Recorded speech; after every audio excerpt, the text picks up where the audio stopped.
Moral values को लेके देखें, साइकोलॉजिकल प्रेशर को लेके देखें, अगर इन दो चीजों पे बात करते हुए समझे जाए तो कंपैरिजन करना किसी के साथ भी गलत होता है। बट जब बात राजशाही की आती है, बात डेमोक्रेसी की आती है, तो जनता के सामने सब कुछ बताना उनके रिप्रेजेंटेटिव्स का काम है, क्योंकि जो हमारा संविधान है उसमें सबसे सर्वोपरि है वो है we the people of India. We the people of India, हम भारत के लोग, we the people of India, we the people of India, हम जनमानस, हम मतलब आप और हम। तो उसी को मद्देनजर रखते हुए सीतारमण जी जो हमारी फाइनेंस मिनिस्टर हैं, उन्होंने व्हाइट पेपर पेश किया, रखा पटल पे बीते दिनों। तो पहले वीडियोस, उसके बाद ये समझेंगे कि व्हाइट पेपर क्या होता है आम भाषा में, और जो ये पेश हुआ है क्या वो व्हाइट पेपर है भी या नहीं। The government has presented a white paper. Discussion on white paper begins in Parliament. A discussion on the white paper on economic mismanagement. White paper has been laid on the table.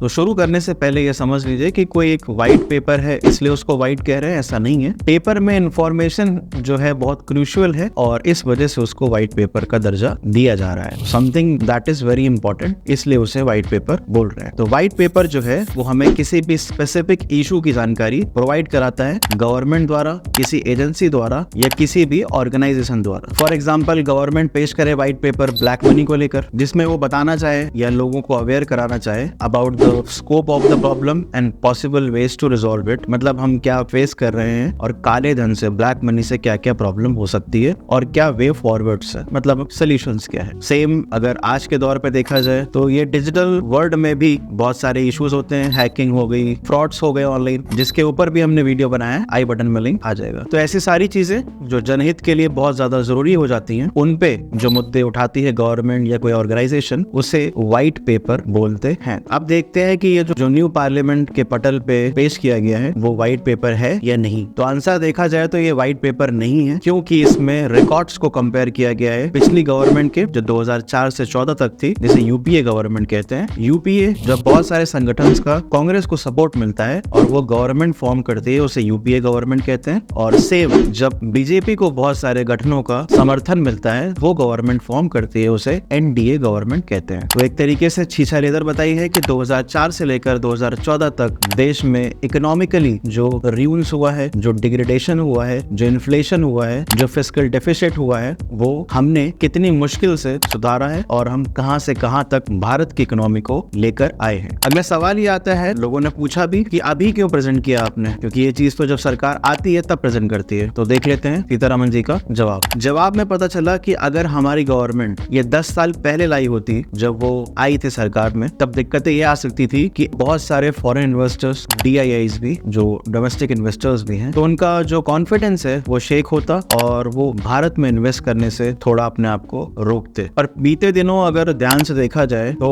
Budget आया और budget में ऐसी गुहार लगाई गई है कि जितने इन्वेस्टर्स हैं वो गवर्नमेंट पे अपना भरोसा दिखाएं और ज्यादा से ज्यादा इन्वेस्टमेंट करें, क्योंकि गवर्नमेंट PPP मॉडल पे चल चुकी है। अगर इन केस किसी के दिमाग में ये बात आ रही है कि ये इलेक्शन के लिए हो रहा है, एक पार्टी को बदनाम करना ताकि दूसरे को एडवांटेज मिले, तो उससे ऊपर भी सरकार के पास और भी काम होते हैं। और उसमें से एक रीजन ये है क्योंकि बजट में जस्ट अभी अनाउंसमेंट हुई थी कि हमें ज्यादा ज्यादा इन्वेस्टमेंट चाहिए और जो भी इन्वेस्टर्स हैं वो भारत सरकार पे भरोसा दिखाएं। अब व्हाइट पेपर लाने का ऑब्जेक्टिव देख लेते हैं। पहला है इकोनॉमी में सुधार लाए हम, और बहुत सारे खाते हमने देखे कि खोले गए हैं और फाइनेंशियल इंक्लूजन की तरफ काम किया गया है। दूसरा, इस सरकार ने हेल्थ पे बहुत अच्छा काम किया है, एग्जाम्पल्स आपकी स्क्रीन पे है। और लास्टली कोट किया गया जो हमारे प्रधानमंत्री साहब ने पिछले साल इंडिपेंडेंस डे में भी बोला था कि हम या फिर हमारी जो गवर्नमेंट है वो पूरे दृढ़ संकल्प से जुटी हुई है इकोनॉमिक डेवलपमेंट को लेकर, और जो भी पुरानी दिक्कतें थी पुरानी गवर्नमेंट्स में, उन सब पे हम पुरजोर कोशिश कर रहे हैं उनको मिटाने की और अच्छे रेजोल्यूशंस या सॉल्यूशंस दे पाने की। फॉर एग्जांपल के तौर पे 370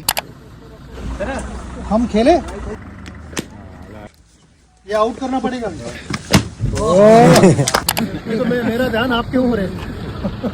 और मॉइस पे बहुत हद तक नकेल कसना, आतंकवादी गतिविधियां कम हो चुकी हैं। आजकल नहीं देखने और सुनने को मिलता है न्यूज रिलेटेड टू बॉम्ब्स, क्योंकि शायद ये रीजन हो। हम घर में घुस के मारेंगे। तो ये थी जानकारी व्हाइट पेपर को लेके। बाकी एडिशनल इंफॉर्मेशन आपकी स्क्रीन पे आ चुकी होंगी। 90 पॉइंट्स में इस बात को सीतारमन जी ने व्हाइट पेपर के थ्रू रखा, और जिसमें 40 to 46 पॉइंट जो थे वो यूपीए गवर्नमेंट की खामियां दिखाई गई और बतलाई गई। बाकी ये थे वीडियो, व्हाइट पेपर क्या होता है आपके समक्ष जानकारी पहुंचे, क्योंकि आजकल ये डिस्कशन में है। और इस गवर्नमेंट के आने के बाद एक चीज थोड़ी सी और अच्छी हुई है कि लोगों के बीच में ये बजट क्या होता है, महंगाई क्यों बढ़ रही है, और व्हाइट पेपर क्या होता है कि टाइप के जो सेंटेंसेस है, जो बातचीत है, वो हमें नुक्कड़ों में देखने और सुनने को ज्यादा मिलती है। और ये व्हाइट पेपर फाइनेंस मिनिस्ट्री के अंडर ही फॉर्म होता है, तो अगर किसी एग्जाम में आता है तो टिक लगा देना। बाकी नेक्स्ट वीडियो आने से पहले तक जय हिंद, नमस्कार, हर हर उत्तर प्रदेश।